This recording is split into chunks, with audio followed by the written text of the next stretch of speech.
without further ado, I love to bring to the stage the first set of innovative teachers to share and grow our brains. And up first, we have Mike and Jeff, who are going to share with you about problem solving.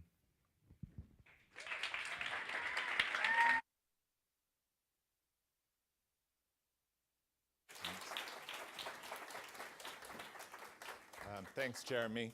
Hi, everybody. We made it. It's EdTalks. Welcome. Before we started, I just wanted to say, I know you're going to be very busy Twittering and so on, and you have probably a drink still or something, but if you would like to, in an old school way, to show your affinity or connection with something we say, you can do it the way we do at the Everett in third grade, which is it's called shake the coyote, right? So, or whatever, you 2 fingers and you shake it. Or if you want to do like Jeff's class, you can be like, oh yeah, that's me. That's me. So anyway, I'm Mike. And I'm Jeff.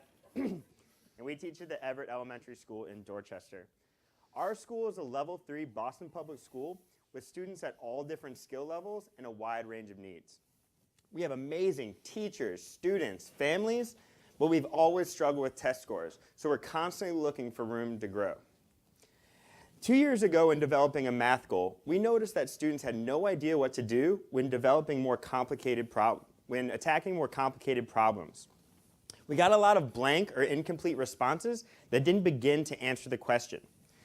We also saw a lot of random strategies, like adding 2 numbers they saw together, or students would write us notes saying, I have no idea what to do.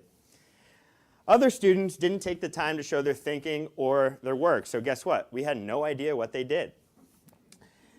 Problems that required a higher level of thinking created a lot of frustration and confusion during math time, and a lot of confused faces. We knew we had to do something. We couldn't take the faces any longer. We had to begin with a fundamental change in how students think about math. As a class, we discussed these norms in order to reinforce the concepts of growth mindset, effective effort, and problem solving. For growth mindset, students must believe they can do it. They must realize that it is going to take hard work or effort and know they have the problem-solving skills to do it. If they don't, we are doomed before we ever begin. But the most successful shift in our students' thinking took place when we came up with a strategy that gives them a way to attack the problem and provides a structured problem-solving process. We use the acronym RUAMSC for read, underline, answer frame, model, solve, and check. In order to help the kids remember, we asked the question, are you a math-solving champion? It's fun, it's corny, and usually the students get a scream, yeah! Remember that. Okay, so we believe that this acronym is not only easy to remember, but it's also different from other problem-solving templates that we've used before because of its flexibility. It gives students an organized structure for their thinking rather than teaching a procedure for solving different types of problems. So, up next, we have some exclusive interviews from students at the Everett to explain this process. Excuse me, Javon. Yeah? Can you please tell the camera, what does R mean? Read. Is that it? That's all you have to say about R? R is for?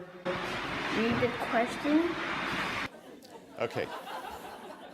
That's Javon. So the first step is obvious, right? They have to read the problem. But we're encouraging them to use all their close reading strategies that they've learned, such as visualizing, solving words in context, and so on, so that they get a pretty decent understanding of what's going on in the problem.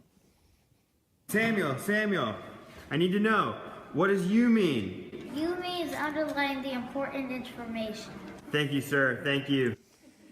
So after they read the problem, they must read it again and underline only the important information. We train them to look for language that shows the action of the problem, where they're starting, what they're doing with it, and so on. Amir, Yes. I need to know, what does A stand for? Answer frame. And what does the answer frame mean, Amir? It's a sentence with the link to plug in the answer. Thank you so much. You've been a big help. Okay. So we really think that this answer frame is a key step. We have them write it first because it focuses the kids on what they're looking for. It's that missing quantity that's represented by the blank in the sentence they write. And it's also a really great entry into teaching about variables, because later on that blank is going to become a letter in an algebraic equation. Isaiah, please tell me, what does M stand for? M stands for model, and for, like, when you make an equation, you start your model first so you can get ready to solve. So for this problem, the student modeled their thinking with an equation. We also teach them other models, such as drawing a picture, making a chart, or using a number line. The goal is that eventually students choose the most efficient strategy, but also the strategy that helps them best understand the problem. This is where the flexibility and focus on comprehension is built into the acronym. It allows different students to engage with the same problem at different levels, using very different looking models. Solomon, I need to know, what does S stand for? S stands for solving the problem. And what is solving the problem? What does that mean? What do you have to do? That means you have to figure out a way to complete the problem. Thank you, sir. Okay, so solving, obviously most times it's referring to computation or otherwise working your way through your model to come up with an answer. We like to separate this from the model because a student whose model doesn't match the problem probably didn't understand it completely, whereas somebody who broke down at the solving step may just need support with number sense or computation. Diana, I have a question for you. Yeah? What does C stand for? Check. And what does that mean? You have to check your work. And finally, the step that every teacher would love for their students to do, check their work. To make this doable, we have them read through the answer frame, and also we've modeled how to go through their computation step by step in their head. If it gets done, we will never know. So I'm sure you're all experts after that quick overview. Just know that this process has taken a lot of explicit teaching and practice in order to get it really ingrained in the students' minds. But once we did get it ingrained in their mind, we saw amazing progress in our classes. And we really wanted to leverage all this newfound confidence that the students had in a more collaborative way.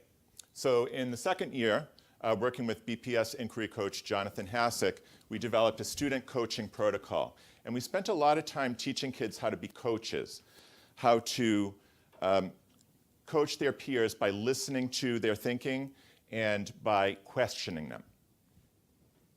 So we're going to show you a video here. In this video, you're going to see what we call a mathlete, somebody who's still working on the problem, change both the shape of her rectangle and also her equation after some thoughtful questioning by her coach. I'm the mathlete, and my job is to correct my work and answer the questions that the coach asks me. I'm the coach, and my job is to ask questions so the mathlete can understand, so she or he can fix their work. So what I did was I made a rectangle, and I did 3 on one side, and then I did 6 on the top. So over here it says you got 24, but I'm not sure if this part over here. I have a question, like, why does that, I'm not sure if that equals 24. Because it says over here, Mayor also drew a rectangle. Mayor's rectangle has the same area as Jay's rectangle. So I'm actually kind of confused. So I think what I should do to fix my problem is to do 3 times blank equals 24.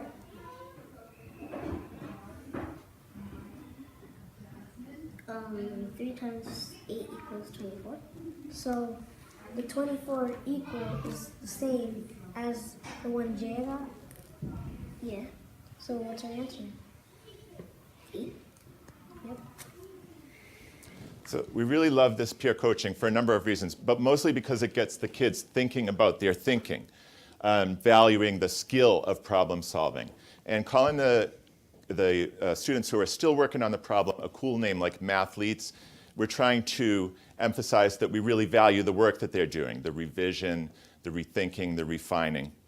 Also, we like that the coaches, who are often our most able math students, often struggle to put their words into thinking or questions. And so it's a challenging process for everybody involved. So I know that there's people out there today that get super pumped about data. And so we've got some good news, right? We've got some good news from the Everett. So over the past 3 years in grade 3, in the PARCC and the MCAS test, the students scoring at level 3 or better have increased by over 50%.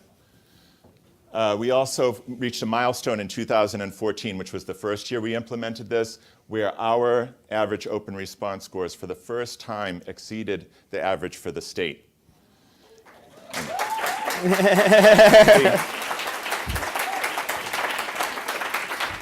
I told you, I knew that they were out there, the data.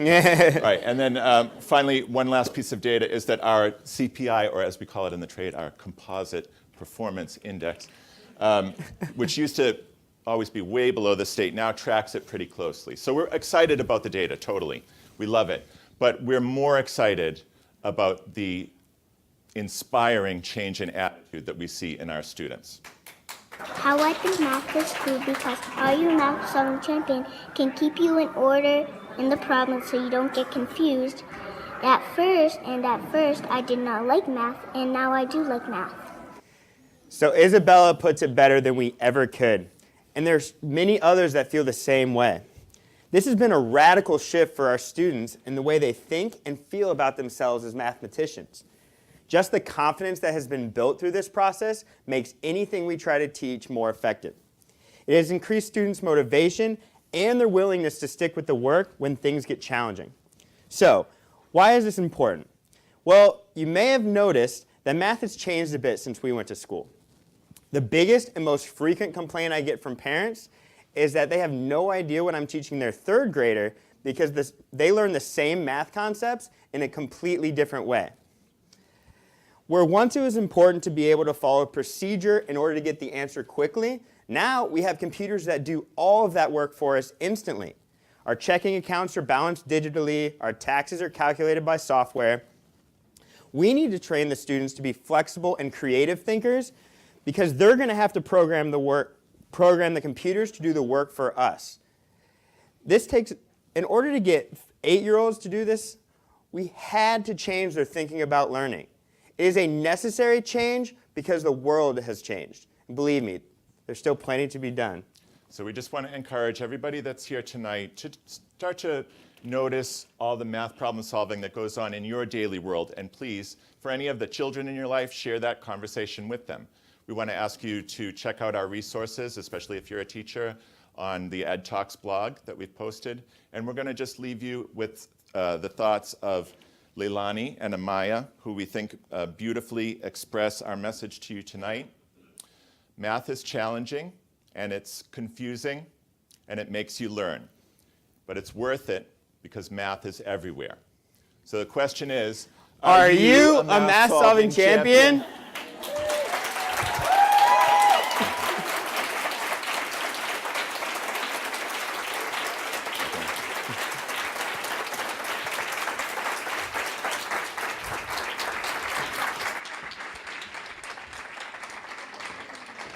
I don't know about you, but I just wish I had math teachers like that when I was in elementary school. I feel like I would be such a better problem solver today as an adult. Really, really amazing, creative way to approach and tackle a problem. And their students now are going to take that with them for the rest of their lives. And up next, we have Colleen Labby, who's going to share with you